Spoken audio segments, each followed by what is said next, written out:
Michael as well. Excellent presentations, thank you. So I have a question.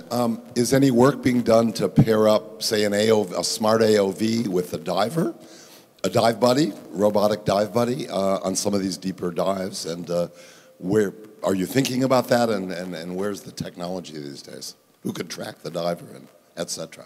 Not on my dives specifically, and the limitation for me is budget and how much I can carry to the field.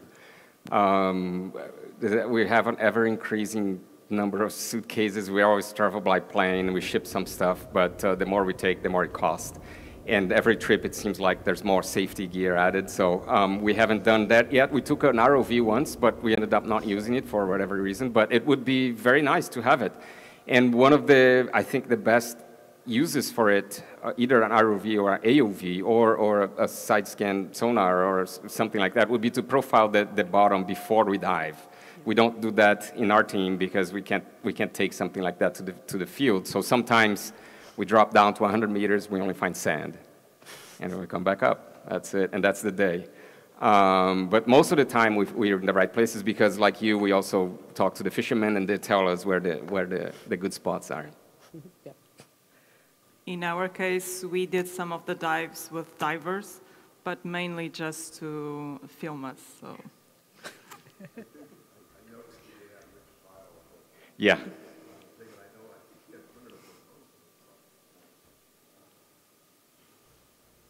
Hello? Yeah. Put a proposal in to build a robotic diver buddy that could track and take you there and map and everything. So yeah. He's a good collaborator. We're going to Panama together next February. We did, I don't know, 5 or 6 trips together, and the limitation is always the amount of gear we can carry to the field. So he can come up one that's small enough that makes sense for us to carry. I think it would be a great tool to add if we had the chance.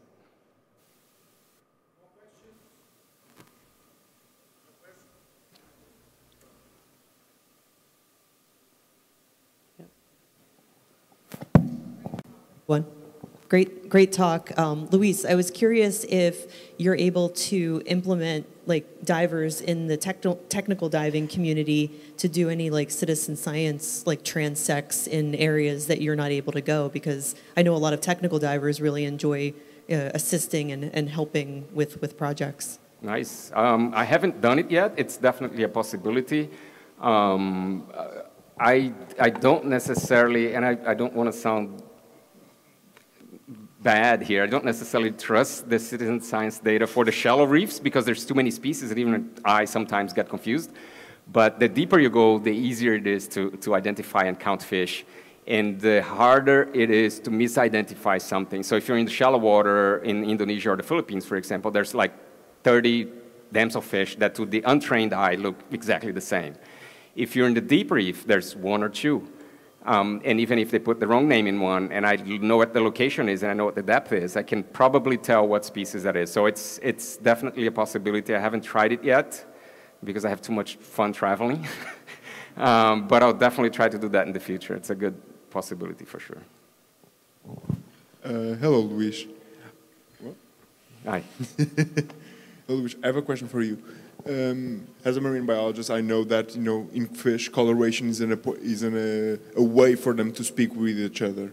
A question I already know what question is coming. So yeah, have you theorized why fish at such depths? For example, the fish you showed us, the Aphrodite. What was the name? Tosanoides Aphrodite. Yeah.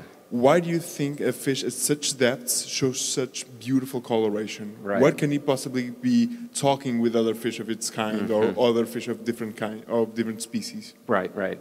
The short answer is that we don't know yet. So the deeper you are in the water column, the less light there is, but the dispersion of light is not equal. Blue light penetrates much deeper than red light.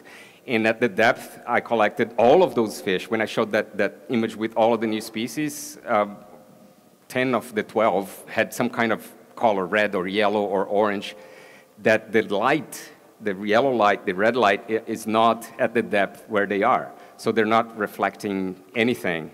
There's a few tentative explanations for that. It can be camouflage. Because the light is not there, they're not reflecting it, might be harder to see them. I don't particularly believe on that explanation because in case of Tosonoides aphrodite, for example, the female looks completely different. So the super colorful one is the male. The female is much less colorful. So I think there's something else there. It's probably not camouflage. Sometimes I like turning off all of my lights. When it's a place like St. Paul's Rocks or the Maldives, there is enough light there that you can see the reef. So I can't find the fish with my lights off, but if I find one with the lights on and then I turn it off, I can still track it for a few minutes or so. And I started noticing that those colors, specifically red and yellow combination, they almost look like black and white at the depth, at the habitat. With a little bit of light available, they look like black and white. And the males, they look much more contrasty than the females. So I think they're using that as communication to find partners of the same species. And every species is very different from one another. But yes, it's still a mystery. And it might be related to fluorescence too, so that those pigments may be related to fluorescent pigments. We're still actively researching it. Good question. I was thinking, back to Becky's point, if you used photography or videography while they're doing the transect, then if there was ever a question of identification, right, you could be sent the video and know right away if right, there was an issue. Yes, absolutely. The photography and videography from those depths is definitely something that sometimes I even go on YouTube and just start searching like technical divers and looking at the videos. It frustrates me a bit because most of the time people focus on, they use the wide angle lens and then they focus on the habitat, which is awe-inspiring and very beautiful, don't take me wrong, but then I can't see the fish. So if I convince the divers to take a macro lens and focus on the little things, that would be super, super useful to me. And at least one of those species we discovered because a technical diver took a picture of it. And I knew it was new right away when I saw the picture, and we went to the same spot, and we collected it, and we named it. One more? Yeah, Teresa, I love that you use local fishers, and I know that's not easy to do. No. I mean, how did you kickstart that to start building trust? It's very hard, yeah, and especially because I'm a woman in Africa. It is very hard. So it all started back in 2016, 17, I think, whenever I went to Cape Verde and Ricardo, the guy that has a diving center there, asked me to manage his diving center for 3 months. And I was unemployed, scientist, I was employed at that time. And then I went there and I decided to take the challenge. So then the fishermen saw a woman diving and a woman, driving a boat. And it was very hard. They still tell me that I should go back home and have babies with them, of course. And so it is hard. But then I'm paying them, and so they are working together with me, and I try my very best to integrate them in the team. I'm having T-shirts and and caps for them to be integrated. And for instance, Jaja is one of the best fishermen that I ever met because he knows everything. So if I say, hey, Jaja, what is in here? And then he says, it's like 70 meters deep. Oh, it's sand. Don't go there. You go there, and it's a really nice wall. And then we put the drop cam, and it's true. He knows it all. So, and how does he participate and how, he trusts me is that I always say, oh, you are so nice. You know much more than I do, which is true in most cases. And I think they like the compliments so much that, we are trying to do this. Also, through football, and you're gonna laugh, they are all against my team. And so they are, and we are always fighting. And I think, by doing this, exchange of cultures, knowledge, I think they are starting to trust me. And I always say, and this is really important, that they know much more than I do. And what they like is whenever I give a talk, I invite them, and then their names and their pictures are there, and they love it. So I'm trying my very best, but it's really hard. Mark? Paula, a question for you. You mentioned some of the technology that you're using with ghost nets. Could you tell us a little bit more about that? And in particular, is that something that divers could use to retrieve ghost nets? I think the major issue here is that we need to tag the nets before they get lost. So for nets that are already lost at sea, it's much more challenging to locate them due to several aspects. So in that project, we started by tagging the nets before with small acoustic tags, and then the AUV could locate them. So yes, we could use the technology for divers, but we need to tag before. That's the limitation of the technology. So you'd need to convince the fishermen to include the tags as a matter of course, or mandate it. Yes, in that project, we had a partner from CIMAR, and they were in close contact with the fishermen. So we need to have that kind of close relationship, or else it doesn't matter what we do, because we need their help, as she does. So. Yeah, we need to follow her advice on how to build a relationship with the fishermen. Thank you. Okay, there's one more question here, Adam. Just a moment. I'll get there. Good. Hi, thanks. Maybe a little bit outside the ecology and scientific matter. We know that the scientific community is way more safer than the recreational CCR tech diver. Maybe you have some insight into that? In the US, it's a nightmare. And they are completely over the top. They're much more worried about liability for the institution than they are for the safety of the diver. I hate to say this, but I think the AUS, which is the regulatory agency for scientific diving in the US, it's a huge missed opportunity, because I've been diving in the US for 25 years, and every dive program I interacted with, I thought it could be a lot safer if they were more worried about the safety of the diver than the safety of the institution. And I'll leave it at that. I think in Europe, you're a little bit more liberated from that, because there's fewer problems with suing and things like that here, but I don't know. Yeah, I'm in Cabo Verde, there is no law. It's terrible, and we don't have a hyperbaric chamber either. I'm trying to get one. And so I have two technical divers with me all the time, Fred and Bruno. And Fred is like very experienced because he's a cave diver, and he goes up, I think he went to 300 meters, I think. And I train with him, so whenever I'm in Europe, I go to France and I go and train a lot with him. But what scares me the most is that in Cabo Verde, if something happens, not even the doctors know what to do.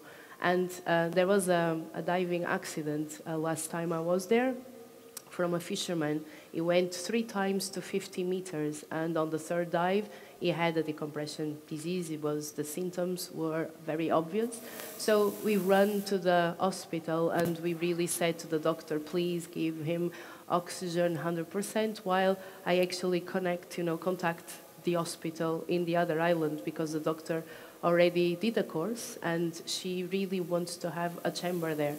And the doctors, I was, very badly treated in the hospital. She wanted me to go away. So they don't really understand. They don't know that they have to give 100% oxygen. All the fishermen that I work with, they all know about the procedures. So whenever I'm with them, they come and they help me to convince the doctor that what we have to do. But I'm with Fred and Bruno, and I trust my life to them, and I read a lot about it. But we have no law there. But for instance, in Germany, so Geomar is with us, and they cannot go to the water. They ask me a lot to go to the water with me, but they can't, because Geomar doesn't allow them to be in the water. So far, Portugal allows me. I don't know, yeah. Right, thanks. Follow up from Mark's question, basically. So, in terms of recovering lost nets, so I guess one of the problems of world-class ROVs is they're not very dexterous. They've got one strong arm and another one. But how, is there much future for using either ROVs or UAVs for recovering them once identified and located? In this case, the AUV was really small. That's why we took it to the Arctic, because it was the first time that we went to Ny-Ålesund Research Center. So it was built only to locate, and it doesn't really recover the net. It depends on the size of the net, but it attached to the net and sends signal to a vessel, and the vessel comes and collects them both. Obviously, if it's a small net, it will be recovered by the AUV, but it is really tiny. It's like this size. So yes, but that is something that we are looking, and even I think that in terms of big nets, they are really expensive. So I think that we probably can convince fishermen to put an acoustic tag on them, and then it would be easier to collect. But yeah. One final question, Pedro. Hi, one question for Paula. You mentioned the net tag. For instance, for divers, when we found a net, sometimes we don't have time to collect it. Sometimes when we are surveying and they drift away, when we come back, the net is not there. The net tag can be an option to deploy in that case. So when we are surveying, we found a net, we deploy net tag, and even if the net drifts away, we can follow it. Is it a possibility? Or? That is a very good idea. And I think that divers, well, they love the sea, so they would be more worried about conservation. And it would be easy for me to convince them, please, on your next dive, take this acoustic tag. Some are really tiny. And because we had a project that we tagged fish, so I can arrange small tags. And I think it's easy to, well, maybe I'm being naive, but I think it's easy to convince divers to take tags with them, even much more than fishermen. So yes, but that is a really good idea.